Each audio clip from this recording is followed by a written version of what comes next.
The Vampire, a Tale. The superstition upon which this tale is founded is very general in the East. Among the Arabians it appears to be common.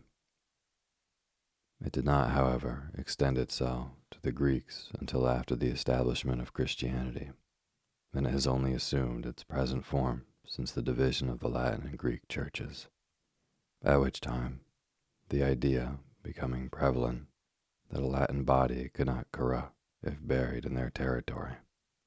It gradually increased and formed the subject of many wonderful stories, still extant, of the dead rising from their graves and feeding upon the blood of the young and beautiful.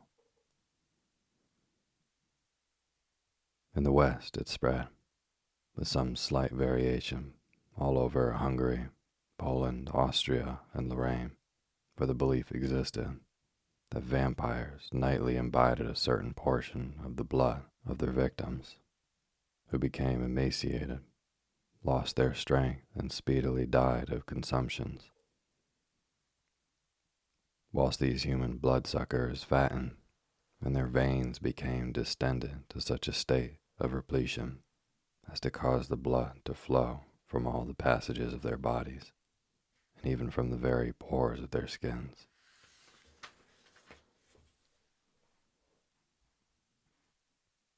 In the London Journal of March 1732 is a curious and, of course, credible account of a particular case of vampirism, which is stated to have occurred at Madrega in Hungary. It appears that upon an examination of the commander-in-chief and magistrates of the place, they positively and unanimously affirmed that, about 5 years before, a certain Hayduke named Arnold Paul had been heard to say that at Kosovia, on the frontiers of the Turkish Servia, he had been tormented by a vampire, but had found a way to rid himself of the evil by eating some of the earth out of the vampire's grave and rubbing himself with his blood. This precaution, however, did not prevent him from becoming a vampire himself, for about 20 or 30 days after his death and burial, many persons complained of having been tormented by him, and a deposition was made that 4 persons had been deprived of life by his attacks. To prevent further mischief, the inhabitants, having consulted their Hadani, took up the body and found it, as is supposed to be usual in the cases of vampirism, fresh and entirely free from corruption, and emitting at the mouth, nose, and ears pure and florid blood.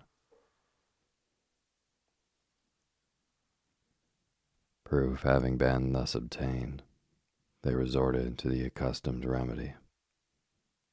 A stake was driven entirely through the heart and body of Arnold Paul, at which he is reported to have cried out as dreadfully as if he had been alive. This done, they cut off his head, burned his body, and threw the ashes into his grave. The same measures were adopted with the corpses of those persons who had previously died from vampirism, lest they should, in their turn, become agents upon others who survived them. This monstrous rhodomontade is here related because it seems better adapted to illustrate the subject of the present observations than any other instance which could be adduced. In many parts of Greece, it is considered as a sort of punishment after death for some heinous crime committed whilst in existence, that the deceased is not only doomed to vampiris, but compelled to confine his internal visitations solely to those beings he loved most while upon earth, those to whom he was bound by ties of kindred and affection, a supposition alluded to in the Giaour.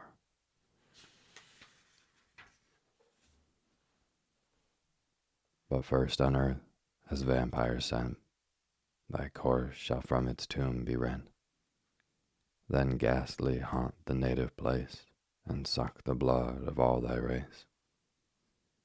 There from thy daughter, sister, wife, at midnight drain the stream of life, yet loathe the banquet which perforce must feed thy livid living corse. Thy victims, ere they yet expire, shall know the demon for their sire. As cursing thee, thou cursing them, thy flowers are withered on the stem. But one that for thy crime must fall, the youngest, best beloved of all, shall bless thee with a father's name, that word shall wrap thy heart in flame. Yet thou must end thy task and mark her cheek's last tinge, her eyes' last spark, and the last glassy glance must view, which freezes o'er its lifeless blue. Then with unhallowed hand shall tear the tresses of her yellow hair, of which, in life a lock when shorn, affection's fondest pledge was born. But now is borne away by thee, memorial of thine agony. Yet with thine own best blood shall drip thy gnashing tooth and haggard lip. Then stalking to thy sullen grave, go, and with ghouls and afrits rave, till these in horror shrink away from spectre more accursed than they. Mr. Southey has also introduced in his wild but beautiful poem of Thalaba the vampire course of the Arabian maid Oniza, who is represented as having returned from the grave for the purpose of tormenting him she best loved whilst in existence. But this cannot be supposed to have resulted from the sinfulness of her life, she being portrayed throughout the whole of the tale as a complete type of purity and innocence.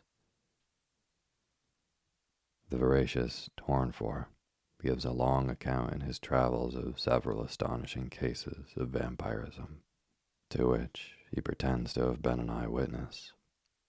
And Calmet, in his great work upon the subject, besides a variety of anecdotes and traditionary narratives illustrative of its effects, has put forth some learned dissertations, tending to prove it to be a classical as well as barbarian error. Many curious and interesting notices on this singularly horrible superstition might be added, though the present may suffice for the limits of a note necessarily devoted to explanation, and which may now be concluded by merely remarking that the term vampire is the one in most general acceptation. There are several others synonymous with it, made use of in various parts of the world, as Vrokolka, Vardolacha, Ghoul, Brokoloka, etc.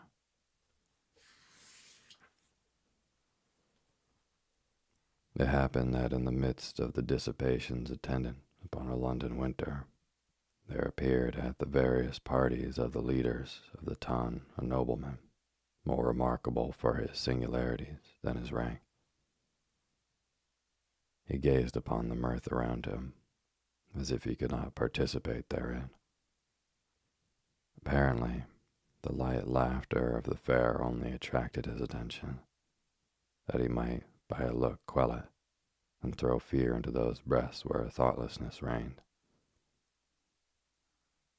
Those who felt this sensation of awe could not explain whence it arose. Some attributed it to the dead gray eye, which, fixing upon the object's face, did not seem to penetrate, and at one glance to pierce through to the inward workings of the heart, but fell upon the cheek with a leaden gray that weighed upon the skin it could not pass. His peculiarities caused him to be invited to every house. All wished to see him, to those who had been accustomed to violent excitement, and now felt the weight of ennui, were pleased at having something in their presence capable of engaging their attention. in spite of the deadly hue of his face, which never gained a warmer tint, either from the blush of modesty or from the strong emotion of passion, though its form and outline were beautiful. Many of the female hunters, after notoriety, attempted to win his attentions and gain at least some marks of what they might term affection. Lady Mercer, who had been the mockery of every monster shewn in drawing rooms since her marriage, threw himself in his way, and did all but put on the dress of a mountebank to attract his notice. Though in vain, when she stood before him, though his eyes were apparently fixed upon hers, still it seemed as if they were unperceived. Even her unappalled impudence was baffled, and she left the field. But though the common adulteress could not influence even the guidance of his eyes, it was not that the female sex was indifferent to him. Yet such was the apparent caution with which he spoke to the virtuous wife and innocent daughter, that few knew he ever addressed himself to females. He had, however, the reputation of a winning tongue, and whether it was that it even overcame the dread of his singular character, or that they were moved by his apparent hatred of vice, he was as often among those females who form the boast of their sex from their domestic virtues, as among those who sully it by their vices. About the same time, there came to London a young gentleman of the name of Aubrey. He was an orphan, left with an only sister in the possession of great wealth, by parents who died while he was yet in childhood.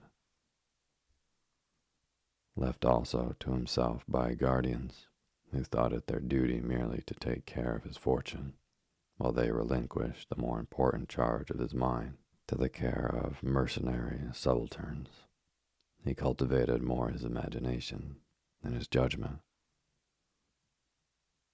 He had thence that high romantic feeling of honor and candor which daily ruins so many milliners' apprentices. He believed all to sympathize with virtue, and thought that vice was thrown in by Providence merely for the picturesque effect of the scene, as we see in romances. He thought that the misery of a cottage merely consisted in the vesting of clothes, which were as warm, though which were better adapted to the painter's eye by their irregular folds and various colored patches. He thought, in fine, that the dreams of poets were the realities of life.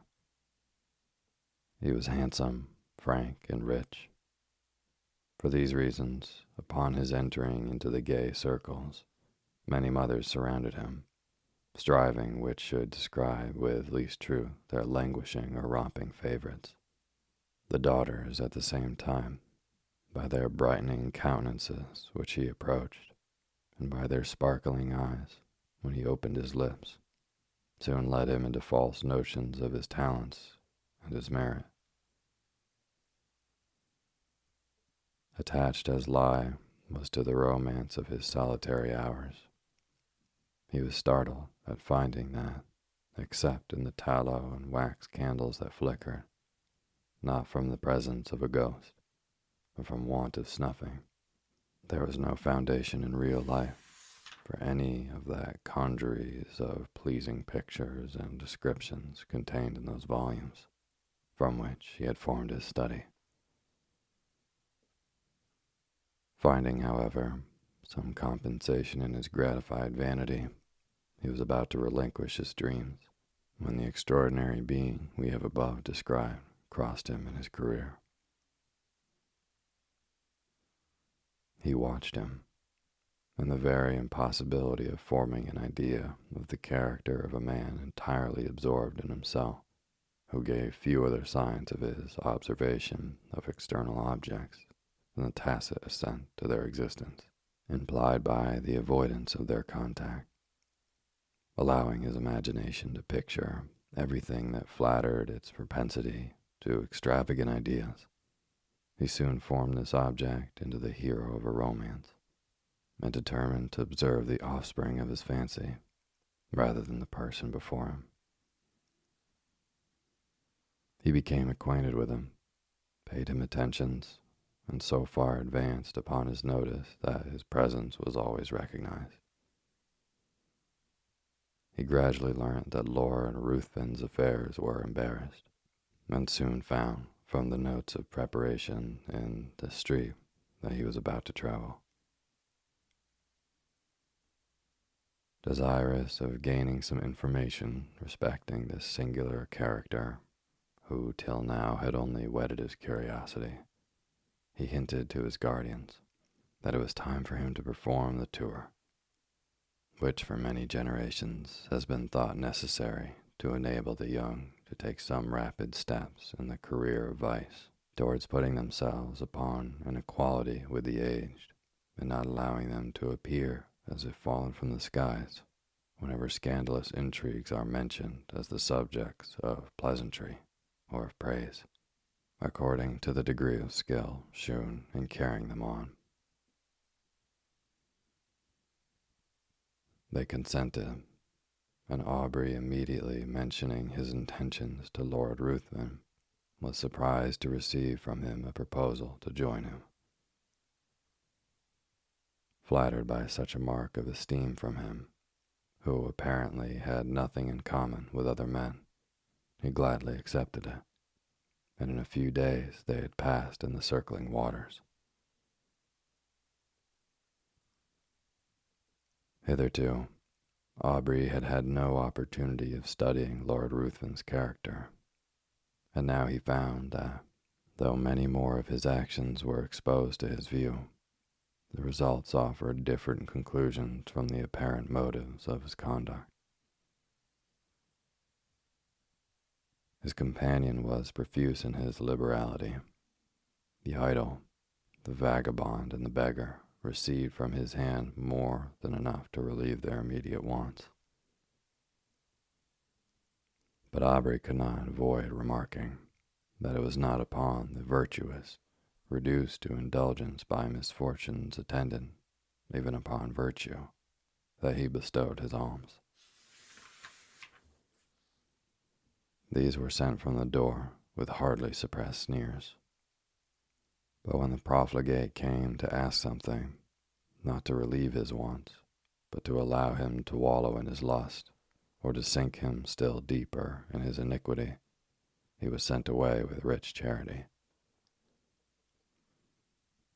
This was, however, attributed by him to the greater importunity of the vicious, which generally prevails over the retiring bashfulness of the virtuous indignant. There was one circumstance about the charity of his lordship which was still more impressed upon his mind. All those upon whom it was bestowed inevitably found that there was a curse upon it, for they were all either led to the scaffold or sunk to the lowest and the most abject misery. At Brussels and other towns through which they passed, Aubrey was surprised at the apparent eagerness with which his companions sought for the centers of all fashionable vice.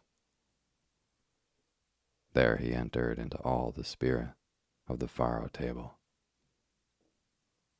He betted, and always gambled with success, except where the known sharper was his antagonist, and then he lost even more than he gained. But it was always with the same unchanging face, with which he generally watched the society around. It was not, however, so when he encountered the rash, youthful novice, or the luckless father of a numerous family. Then his very wish seemed fortune's law. This apparent abstractedness of mind was laid aside, and his eyes sparkled with more fire than that of a cat whilst dallying with the half-dead mouse. In every town he left the formerly affluent youth, torn from the circle he adorned, cursing in the solitude of a dungeon the fate that had drawn him within the reach of this fiend.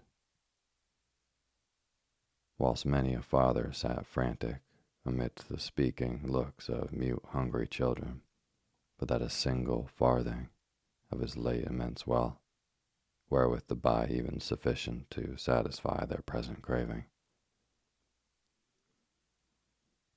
Yet he took no money from the gambling table, but immediately lost to the ruiner of many the last guilder he had just snatched from the convulsive grasp of the innocent. This might but be the result of a certain degree of knowledge, which was not, however, capable of combating the cunning of the more experienced. Aubrey often wished to represent this to his old friend, and beg him to resign that charity and pleasure which proved the ruin of all. It did not tend to his own profit. But he delayed it, for each day he hoped his friend would give him some opportunity of speaking frankly and openly to him. However, this never occurred. Lord Ruthven, in his carriage, and amidst the various wild and rich scenes of nature, was always the same. His eye spoke less than his lip, and though Aubrey was near the object of his curiosity, he obtained no greater gratification from it than the constant excitement of vainly wishing to break that mystery, which to his exalted imagination began to assume the appearance of something supernatural. They soon arrived at Rome, and Aubrey for a time lost sight of his companion. He left him in daily attendance upon the morning circle of an Italian countess, whilst he went in search of the memorials of another almost deserted city. Whilst he was thus engaged, letters arrived from England, which he opened with eager impatience. The first was from his sister, breathing nothing but affection. The others were from his guardians. The latter astonished him. If it had before entered into his imagination that there was an evil power resident in his companion, these seemed to give him sufficient reason for the belief. His guardians insisted upon his immediately leaving his friend, and urged that his character was dreadfully vicious, for that the possession of irresistible powers of seduction rendered his licentious habits more dangerous to society. It had been discovered that his contempt for the adulteress had not originated in hatred of her character, but that he had required, to enhance his gratification, that his victim, the partner of his guilt, should be hurled from the pinnacle of unsullied virtue down to the lowest abyss of infamy and degradation. In fine, that all those females whom he had sought, apparently on account of their virtue, had since his departure thrown even the mask aside, and had not scrupled to expose the whole deformity of their vices to the public gaze. Aubrey determined upon leaving one whose character had not yet shown a single bright point on which to rest the eye. He resolved to invent some plausible pretext for abandoning him altogether, purposing, in the meanwhile, to watch him more closely, and to let no slight circumstance pass by unnoticed. He entered into the same circle, and soon perceived that his lordship was endeavoring to work upon the inexperience of the daughter of the lady whose house he chiefly frequented. In Italy, it is seldom that an unmarried female is met with in society. He was therefore obliged to carry on his plans in secret, but Aubrey's eye followed him in all his windings, and soon discovered that an assignation had been appointed, which would most likely end in the ruin of an innocent though thoughtless girl. Losing no time, he entered the apartment of Lord Ruthven, and abruptly asked from his intentions with respect to the lady, informing him at the same time that he was aware of his being about to meet her that very night. Lord Ruthven answered that his intentions were such as he supposed all would have had on such an occasion, and upon being pressed whether he intended to marry her, merely laughed. Aubrey retired, and immediately writing a note to say that from that moment he must decline accompanying his lordship in the remainder of their proposed tour, or ordered his servant to seek other apartments, and calling upon the mother of the lady, informed her of all he knew, not only with regard to her daughter, but also concerning the character of his lordship. The assignation was prevented. Lord Ruthven next day merely sent his servant to notify his complete assent to a separation, but did not hint any suspicions of his plans having been foiled by Aubrey's interposition. Having left Rome, Aubrey directed his steps towards Greece, and crossing the peninsula soon found himself at Athens. He then fixed his residence in the house of a Greek, and soon occupied himself in tracing the faded records of ancient glory upon monuments that, apparently, ashamed of chronicling the deeds of freemen only before slaves, had hidden themselves beneath the sheltering soil or many-colored lichen. Under the same roof as himself existed a being so beautiful and delicate that she might have performed the model for a painter, wishing to portray on canvas the promised hope of the faithful in Muhammad's paradise, save that her eyes spoke too much mind for anyone to think she could belong to those who had no souls. As she danced upon the plain or tripped along the mountainside, one would have thought the gazelle a poor type of her beauties, for who would have exchanged her eye, apparently the eye of animated nature, for that sleepy, luxurious look of the animal suited to the taste of an epicure? The light step of Ianthe often accompanied Aubrey in his search after antiquities, and often would the unconscious girl, engaged in the pursuit of a cashmere butterfly, show the whole beauty of her form, floating, as it were, upon the wind, to the eager gaze of him who forgot the letters he had just deciphered upon an almost effaced tablet in the contemplation of her sylph-like figure. Often would her tresses falling, as she flitted around, exhibit in the sun's ray such delicately brilliant and swiftly fading hues, it might well excuse the forgetfulness of the antiquary, who let escape from his mind the very object he had before the vital importance to the proper interpretation of a passage in Pausanias. But why attempt to describe charms which all feel, but none can appreciate? It was innocence, youth, and beauty, unaffected by crowded drawing rooms and stifled balls. Whilst he drew those remains of which Lie wished to preserve a memorial for his future hours, she would stand by and watch the magic effects of his pencil in tracing the scenes of her native place.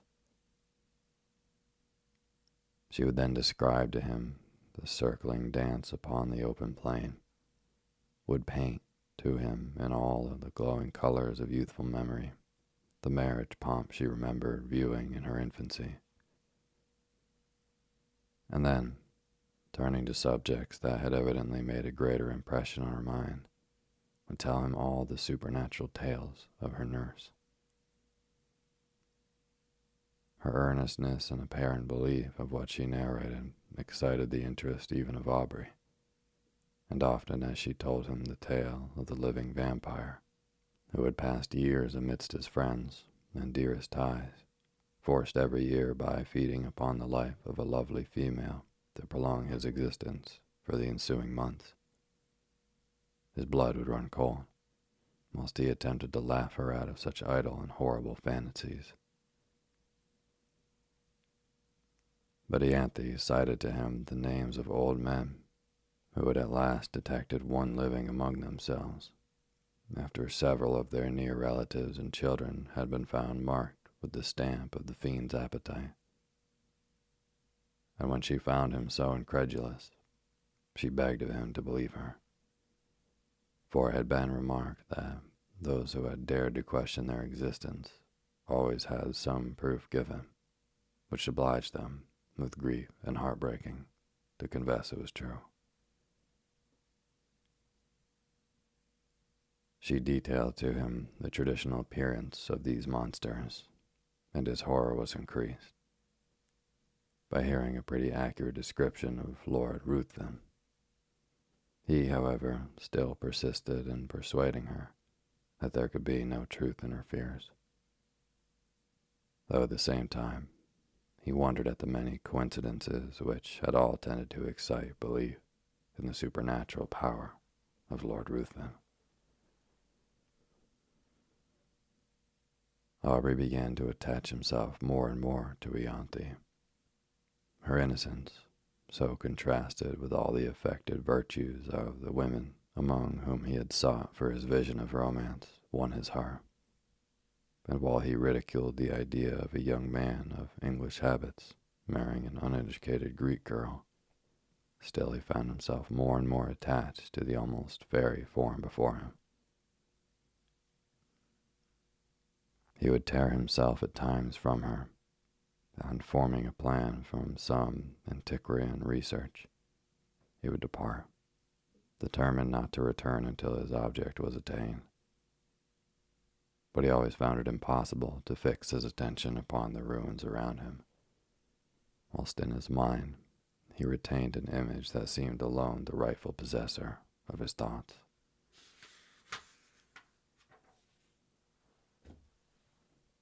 Ianthe was unconscious of his love, and was ever the same frank infantile being he had first known. She always seemed to be a part of him with reluctance, but it was because she had no longer anyone with whom she could visit her favorite haunts, whilst her guardian was occupied in sketching or uncovering some fragment which had yet escaped the destructive hand of time. She had appealed to her parents on the subject of vampires, and they both, with several present, affirmed their existence, pale with horror at the very name. Soon after, Aubrey determined to proceed upon one of his excursions, which was to detain him for a few hours. When they heard the name of the place, they all at once begged him not to return at night, as he must necessarily pass through a wood where no Greek would ever remain, after the day had closed upon any consideration. They described it as the resort of the vampires in their nocturnal orgies, and denounced the most heavy evils as impending upon him who dared to cross their path. Aubrey made light of their representations and tried to laugh them out of the idea. When he saw them shudder at his daring thus to mock a superior infernal power, the very name of which apparently made their blood freeze, he was silent.